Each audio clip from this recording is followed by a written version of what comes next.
Tsy atsika fa ny fahasoavan'Andriamanitra miaraka amintsika.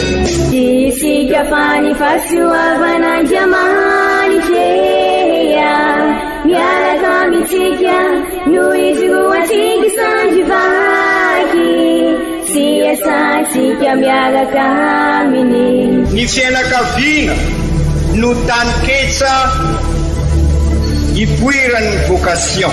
Déploie ton cœur et viens nous sauver. Délivre-nous de tout.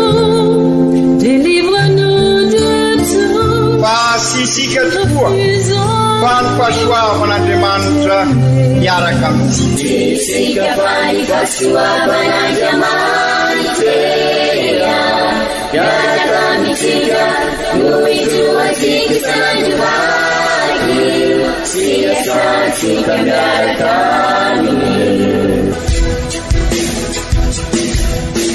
Fa olo raika atikoatrantsika ao aminy, fianakaviana iray ao aminy, tsy misy hevitrevitra. Ny olo no mampizara indraindray fa Andriamanitra i Jesoa lay mpiandrony tsara nanolotra ny aina olo raika. Ary ao amin'ny fiangonana ao amin'ny eglizy dia sambatra antsika mahasapa an'izay.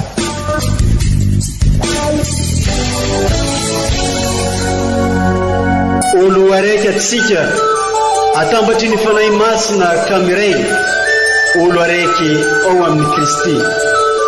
Fandaram-pampianarana iaranao amin'ny son excellence Monseigneur Benjamin Marc Caramarson eto amin'ny radio Fania.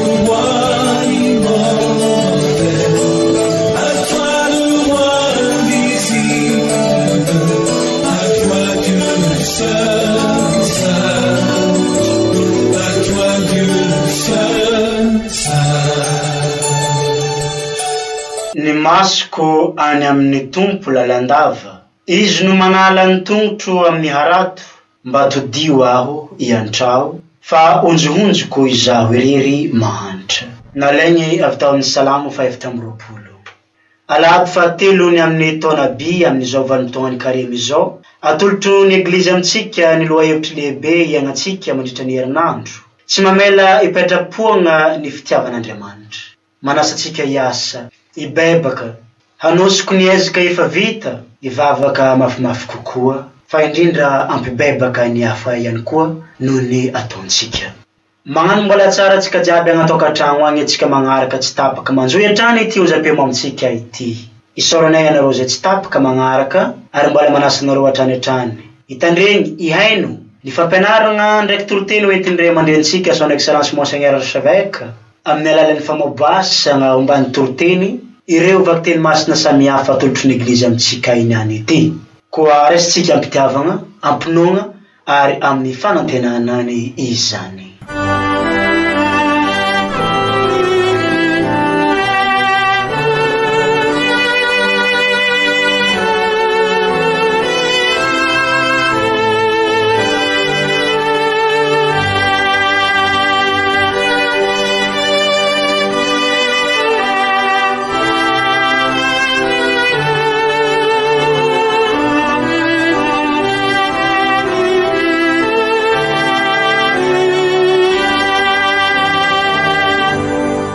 Exode. Tamin'izany andro zany, Andriamanitra nanonona ireto teny rehetra ireto nanao hoe: Izaho no Tompo Andriamanitrao, izay namoaka anao tany amin'ny tany Ezipta, tany amin'ny trano fanandevozana. Tsy hanan'Andriamanika hafa eo anatrehako ianao. Tsy hanao sarin-javatra voasokotra ho anao, na sary fampisehoana ny zavatra eny amin'ny lanitra ambony, na ny eny amin'ny tany ambany, na ny any amin'ny rano ambanin'ny tany. Tsy ankohoka eo anatrehan'ireny na nompo azy akory ianao, fa izaho Tompo Andriamanitrao, dia Andriamanitra sarom-piaro, ka amin'izay mankahala ahy, mamaly ny heloko ny iray amin'ny zanaka hatramin'ny taranaka 7 sy 8. Ary amin'izay ty ahy sy mitandrina ny didy kosa, mamindra fo hatramin'ny taranaka 9. Tsy hanononim-poana ny anaran'ny Tompo Andriamanitrao ianao, fa tsy avelan'ny Tompo tsy ho voasazy izay manononim-poana ny anarany. tsarovy ny andro sabata mba hanamasinana azy. Ny andro enina no iasanao sy anaovanao tao zavatrao, fa ny andro fahafito dia sabata voatokana ho an'ny Tompoandriamanitrao. Tsy anao asa na inona, na ny tenanao, na ny zanakao lahy, na ny zanakao vavy, na ny ankizilahinao, na ny ankizivavinao, na ny biby fiompy, na ny vahiny zay tafiditra amin'ny vavahadinao, satria ny andro enina no nanaovan'ny Tompo ny lanitra, ny tany, ny ranomasina, mba amin'izay rehetra ao aminy. Fa ny andro fahafito dia nitsahatra, ka izany no nanasoavan'ny Tompo ny andro sabata sy nanamasinany azy. Manaja ny ray aman-dreninao, mba ho lava andro ianao, any amin'ny tany omeny Tompoandriamanitrao anao. Tsy hamon'olona ianao, tsy jangajanga, tsy angalitra ianao, tsy tsangako vavolombelona mandainga hamely ny namanao ianao, tsy tsiriritra ny tranony namanao ianao, tsy tsiriritra ny vadiny namanao, na ny ankizilahiny, na ny ankizivaviny, na ny ombiny, na ny ampondrany, na inona amin'ny zavatry ny namanao. Izany ary ny tenin'ny Tompo, isaorana ny Andriamanitra.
Vakiteny masina faharoa, taratasy voalohany masinday Paoly apôstôly ho an'ny kristianina tany Korinty.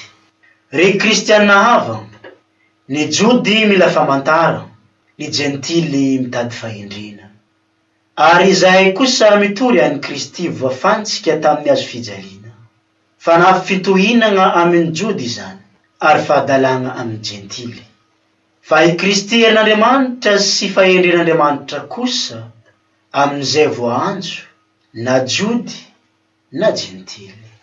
Fa izay toa fahadalana an'Andriamanitra dia hendry noho ny fahendren'ny olombelona, ary izay toa fahalemen'Andriamanitra dia mahery noho ny herin'olombelona. Izany ary ny tenin'ny Tompo isaorana ny Andriamanitra.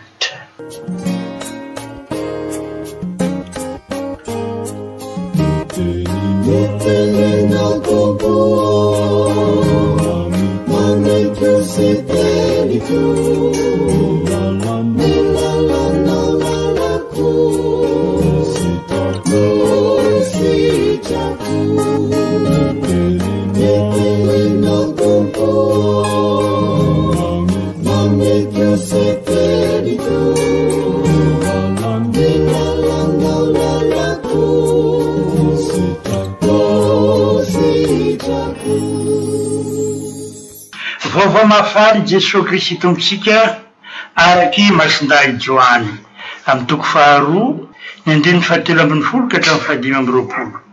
Akaiky ny pakanjody ka niakatra tany Jerosalema Jesoa, ary hitany tao agnatin'ny tempoly ny mpivarotra omby manondry sy voromailala ary ny mpanakalo vola nipetraka tao, ka nanao koto-pia tamin'ny tady madiniky izy dia nandroaka azy rehetra mba amin'ny omby manondry hiala amin'ny tempoly. Nararany ny volan'ny mpanakalo vola, nazerany latabatra aroa izy tamin'izay nivarobolomailala. Eso reto fa azakanareo trano fivarotana ny tranony iray. Dia tsoroan'ny mpianany fa efa voasoratra hoe ny fitiavako ny tranonao no maharitra ny aiko. Fa ny teny kosa ny Jody ka nanao taminy hoe ina no famantarana sehonao aminay no manao toy izao ianao. Dia namaly Jesosy nanao hoe raha vao ty tempoly ty fa tsangako indray amin'ny ateloany. Ka hoy Jody, 9 taona no nanaovana ty tempoly ty, ka ianao ve dia nangana azy indray amin'ny ateloany nivady nefa ny tempoly nolazainy, ary no tafatsangako velona izy.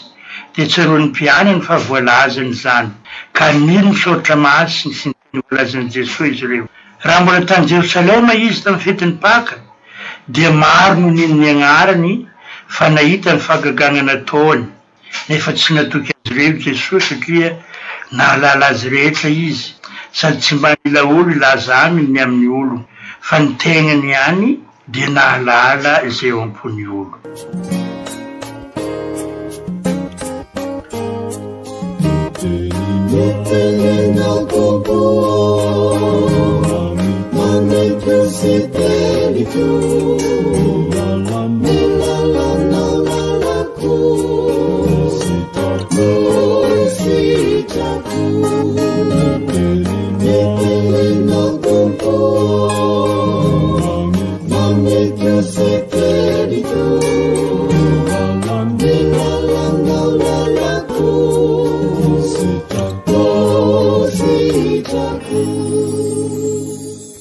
Masy ny tenin'ny Tompo, derany ho anao ry Kristy.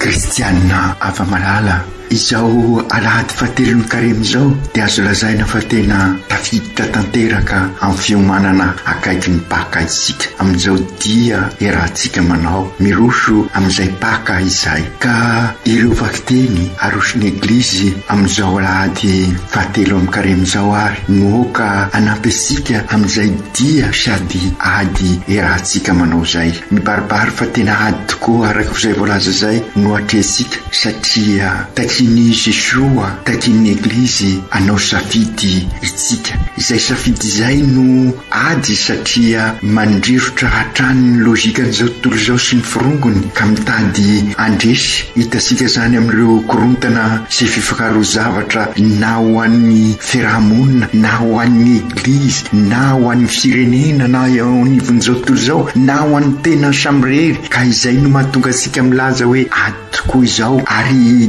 dia satria lavitra nyzay dia zay ary miteza araky nilazaisika tamin'ny fankalazana ny 20 ny volana janvier. Serisetra naovinanaovina nefa no lalana fa tsy maintsy misy kosa na akory raha tisika no ampanjaka ny Kristy amin'ny fiainantsika ka hitondra n'izay fihavanana sy ny fiadanana eo amintsika zay dia tsy maintsy misy ny rupture, izany hoe fisarahana. Ka io fisarahana io no mamparary ary izay no mamanahirana ny ady amin'izay rehetra ataosika. Nefa io fisarahana io no tsy maintsy tanteraina raha tisika hoisy ny fanasitranana. Io lazaisika hoe fioampenitra mahery vaika ka aokary ho sapatsika zay ka afatsika manao nouveau départ. Io no ady sady mamolaka asika hiala amin'ny fahazaran-drasy no mampiditra asika amin'ny fiainana vaovao. Ary dia zay tokoa ny dikany hoe baka miala amin'ny fiainana tsy zarizary ka miditra amin'ny fiainana vaovao, miala amin'ny rasy miaraka amin'ny Kristy isika ka miditra amin'ny fiainam-baovao miaraka aminy. Izy nandresy ny rasy, nandresy ny fahafatesatra no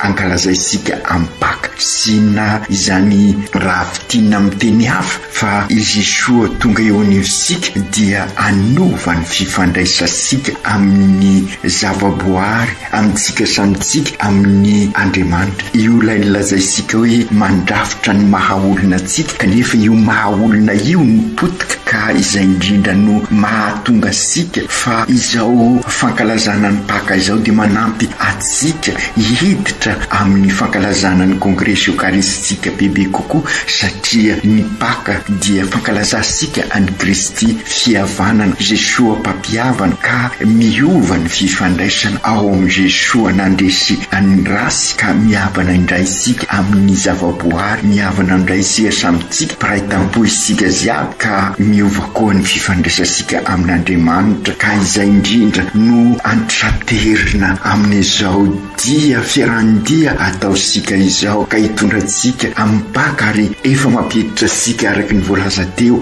amin'ny kongresy. Ary zay no dikany procession hoentsika mamakivaky ny tanàna amin'ny fotoanany kongresy. Ary zay sahady ny fivahinina masina iarahantsika manao eny amin'ny la montagne de français izay tsy ho ela intsony ry kristianina havana fa andeha arisika hiverina amin'ireo vakiteny izay arosony eglizy amintsika izay anampy asika hivelona n'izany toe-panahy nasongatsika izay. Izay tokoa ry kristianina hava malala manomboka amin'izao alahady fahatelo izao dia ny tantaran'i Jesosy makany Jerosalema araky ny evanjelin'ny Masinday Joany no vakisika ao amin'ny evanjely. Ary io fekaran'i Jesosy ary Jerosalema io no tandindony ny fialantsika amin'ny fiainana mirefarefa amin'ny tany ka miakatra amin'ny fiainam-baovao ao Jerosalema, ilay tanàna masina, ilay tanàna ny fiadanana, ilay tanàna ny fiombonana, ilay tanàna ny fihavanana. Azo lazaina zany fa ny fiakaran'i Jesosy io no ady sy dia mitondra amin'ny fiainam-baovao ka mitarika asika anao départ vaovao, fiangana vaovao, ialana amin'ny krizy maro lafy mitady handrava ny fihavanana. Nefa sy ny krizy no manana ny teny farany ho isika fa i Jesosy fihavanantsika. Asehosika olo raika Etego eto Madagasikara misy azy zany amin'ny fandehanantsika manao pelerinage eny amin'ny la montagne engany. Asehosika bebe koa izany amin'ity taona ity fa samy anao départ vaovao sika hivelona ny kongresy eukaristika mba hahatonga asika ho EOV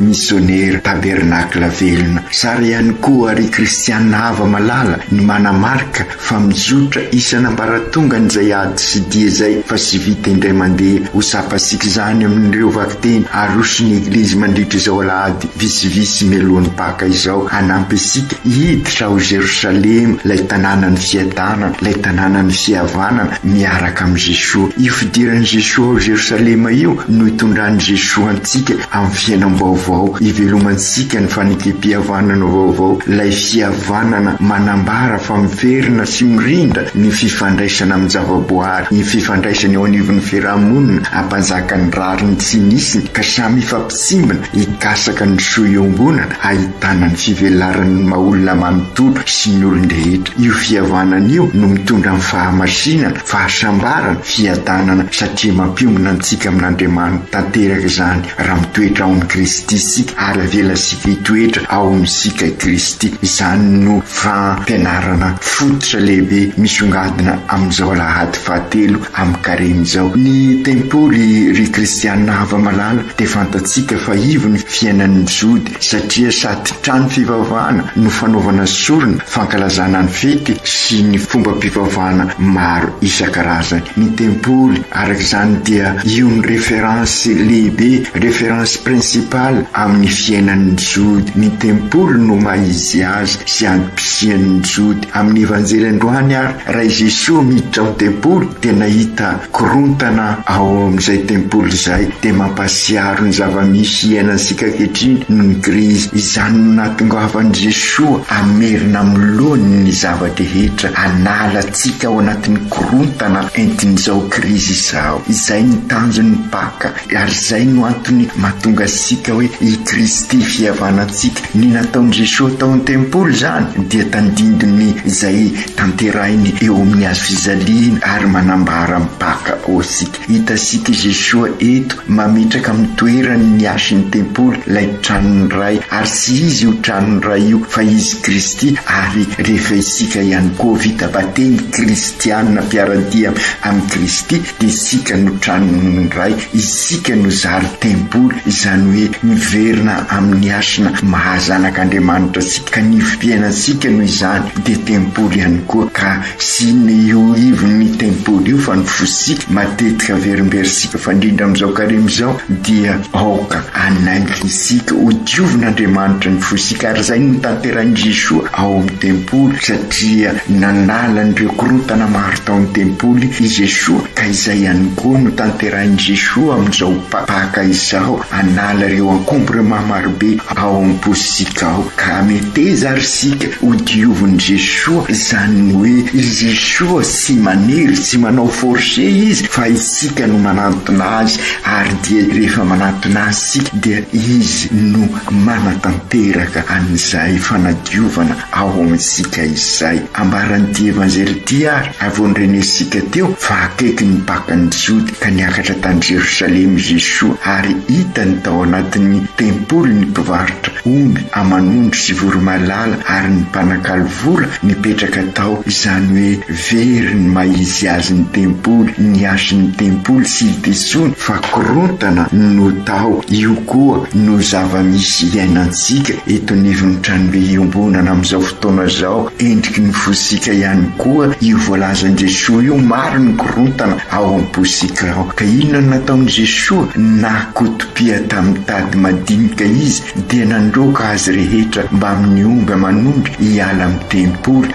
Nararany ny volan'ny mpanakalo vola, najerany latabatra ary hoy izy tamin'izay nivarom-polo malala, esoreto reto fa aza ataonareo trano fivarotana ny tranony raiko. Nanadio ny tempoly i Jesosy, nanadio ireo encombrement rehetra, ireo varotra izay midika fikatsana tombontsoan'ny tena, manambara ny fitiavatena, manambara ny corruption ziaby, ny kolokolo ziaby. Sy hoe sanatria manarasy ny varotra i Jesosy eto fa ny fomba anatanterana ny varotra ny matetika sy mety satria manambara lainga sy fitapitaka. Ka izay indrindra no miteraka korontana eo amin'ny fiainantsika. Ary araka ny fantatra sika ny razasika izay endry dia efa nanambara fa sy ny varotra ny taloha fa ny fihavanana. Ka noho izany ny varotra no mitady manapotika ny fihavanana ary dia izay indrindra no hitasika amin'izao fotoana izao. Ka izay no nahatonga an'i Jesosy ary ry kristianina havana nanadio ny tempoly ka mampasiaro ny intention de prière ny Papa, ny fampianarana ataon'ny Papa sy ny évêque eto amintsika hiady amin'ny fahalovana rehetra izay ary eto mandoza mampibaribary ny fitiavantenasika. Io no mahatonga ny fitenin'ny olona vokatry ny krizy, ny korontana hoe aleo very sy kalakalam-pihavanana toy izay very sy kalakalam-bola. Fimba ny fisainantsika noho izay korontana ao amintsika ary izay no miteraka krizy iainantsika am'izao ka raha sy miarina izay ka miverina am'lony dia korotandava ny fiainantsika ary zay no nejany Jesoa natao taony tempoly ary zay no ataony amin'ny baka korontana araky ny fantasika ny vokatry ny tsy fisian'ny fihavanana korontana ny vokatry ny fanomezana laka ny vola ny mahatonga ny olona any amin'ny korontana dia ny fanaovana ny vola ho Andriamanitra erisetra no anjaka rehefa very ny fihavanana ka izay indrindra no nataony Jesoa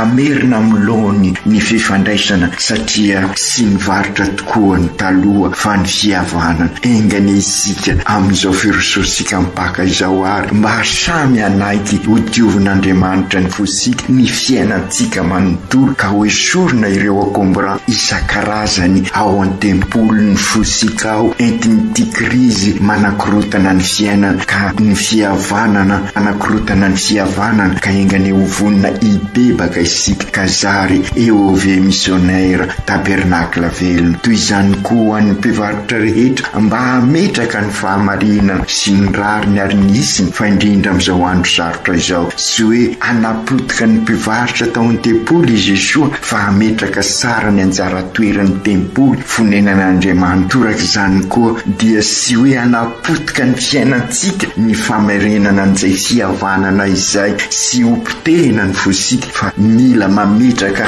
amin'ny tena toerany ka mila fanadiovana amin'izao karimy izao izany no iriny Jesoa izany no fandroiny eglizy amin'izao fanomanana ny paka izao mba hitoeran'Andriamanitra ny fosika sy hitoeran'i Jesoa ka raha mitoetra ao am-posika Jesoa dia miova ny fiainantsika manontolo andresy reny lainga sy fitapitaka izay manapotika ny fosika manontolo manapotika ny fifandraisasika na amin'ny zavaboary na amin'isika samysika na amin'Andriamanitra ka raha diovysika ary ny fosika mihavana re amin'Andriamanitra hoy niafatra tamin'ny fanomboan'ny karemy dia raha mihavana amin'Andriamanitra isika mihavana amintsika samysika ary mihavana amin'ny zavaboary satria miverina amin'lohany ny fiainantsika ary miroso amin'ny tena fihavanana isika ilay fihavana sady kristianina no malagasy satria i Kristy no mamboly azy ao amintsika ary dia sy manapotika an'izay mamalagasy isika ilay sotoavina malagasy ka io fihavanana io anasitrana antsika anasitrana an'izao tontolo izao satria zaripiray tampo isika ka afaka mifampisima sy mifanasoa mikazy ny soimbona sy izany ve ny atao hoe fiadanana ny vaky teny voalohany dia manamafy ny teny folo izay manambara fahendrena ny lalakombana manambara ny tena fiainana mitondra antsika amin'ny fiainana ao amin'Andriamanitra satria miombona amin'Andriamanitra isika ary izay fiombonana amin'Andriamanitra izay ny loharanom-pahasambarana ka raha miombona amin'Andriamanitra isika dia miombona amin'ny manodidina isika miombona amin'ny zavaboary mididy folo moa no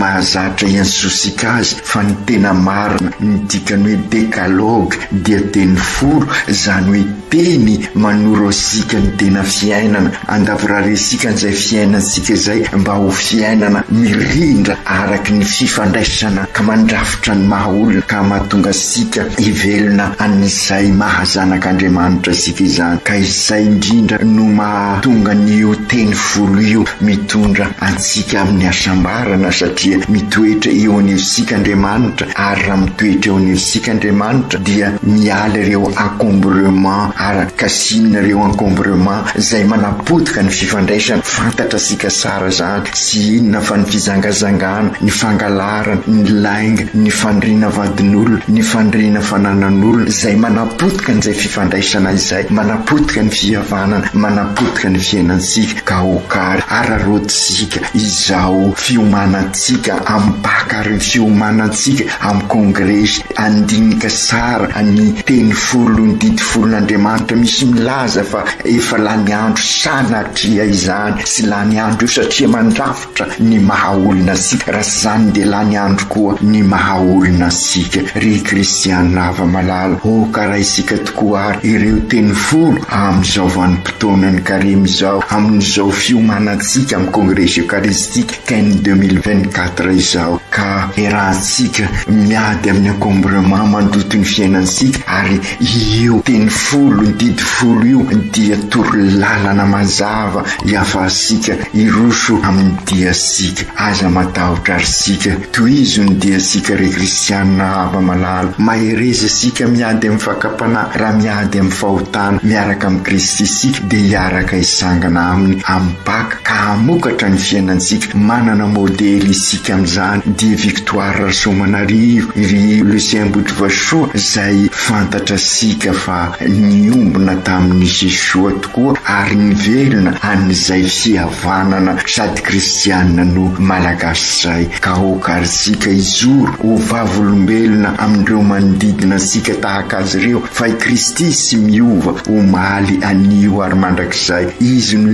lalana sy fahamarinana ary fiainana ka raha izy no mitoetra ao amin'isika dia sisy zavatra pavozo sika ary sisy zavatra patahotra sika satria tempolin'Andriamanitra isika ka manjaka ao amin'isika i Kristy manamafy izany i Masindahy-Paoly amin'ny vakiteny faharoa ho indrindra izy ary izay kosa mitory an'i Kristy voafansika tamin'ny azo fizaliana fanafitohinana amin'ny jody zany ary fahadalana amin'ny jentily fa i Kristy herin'Andriamanitra sy fahendren'Andriamanitra kosa amin'izay voanzo na jody na jentily fa izay toa fahadalan'Andriamanitra dia eny noho ny fahendren'olombelona ary izay toa fahalemen'Andriamanitra dia mahery noho ny herin'olombelona fahendrena ny lalam-pamonjena fanafitohinan'i Jesosy ny fasina tamin'ny azo fizaliana sy azo sainsain'olombelona tokoa izany kanefa izay no lalam-pamonjena ho an'izay mino an'Andriamanitra ka hokary ho raisika koa ho lalam-piainantsika fa indrindra amin'izao firososika mipaka izao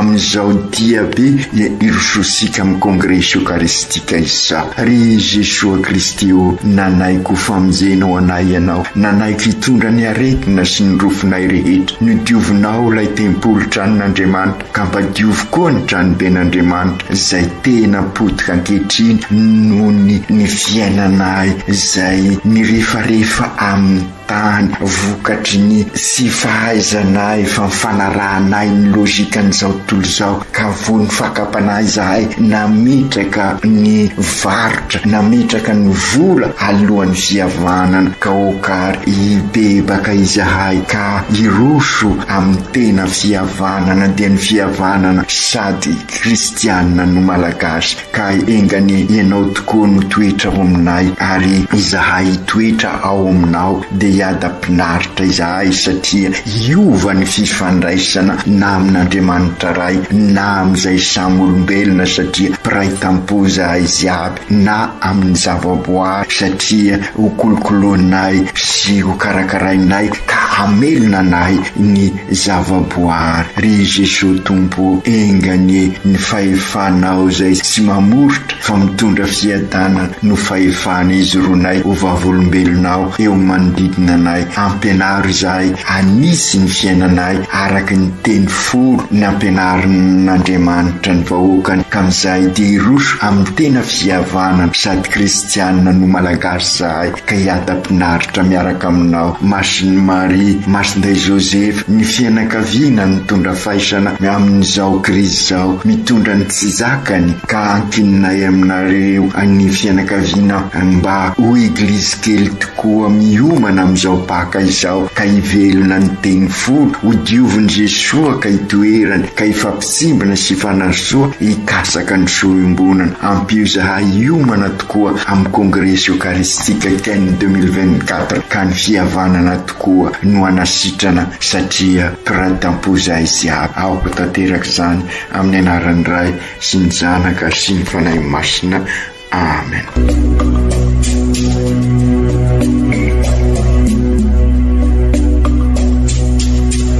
Tsy atsika fa ny fahasoavan'Andriamanitra miaraka amintsika. Tsika fa ny fahasoavan'Andriamanitra miaraka amintsika noho izy roatsika sandrivaky sy asantsika miaraka aminy. Ny fianakaviana no tany ketsa ipoiran'ny vocation. Déploie ton cœur et viens nous sauver. Délivre-nous de nous, délivre-nous de isika tokoa fa ny fahasoavan'andriamanitra miaraka amintsika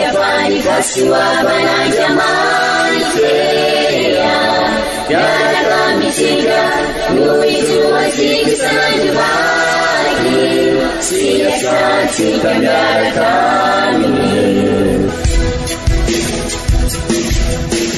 fa olo raika tokoatranitsika ao aminy fianakaviana iray ao aminy sy misy hevitrevitra ny olo no mampizara indraindray fa Andriamanitra i Jesoa lay mpiandrony tsara ranolotra ny aina olo raika ary ao amin'ny fiangonana ao amin'ny eglizy dia sambatra atsika mahasapa an'izay